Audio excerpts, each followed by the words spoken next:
चलो उजान। जुमाना जुमाना, क्या तुम्हें मेरा इश्क हो? इश्क हो गया है ना? मलाद साहिबा, मुझे किससे इश्क होगा? मेरी जिंदगी में कोई भी नहीं है। ठीक है, मुझे जवाब मिल गया। उसका साथ कभी मत छोड़ना। नाज़ली, पागल हो गई हो क्या? अम्मी, पागल हो गई हूँ मैं, बिल्कुल पागल। जिधर देखती हूँ वही नजर आते हैं मुझे। कहीं ये किसी पर आशिक तो नहीं हो गया?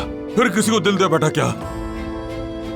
बताओ मुझे, वो किससे मिलता है? उफ बाबा, आपको यूं चीखते हुए देखकर मेरा दिमाग घूम जाता है बाबा। हमेशा ऐसे ही साथ रहो, कभी दूर न जाना। उजान,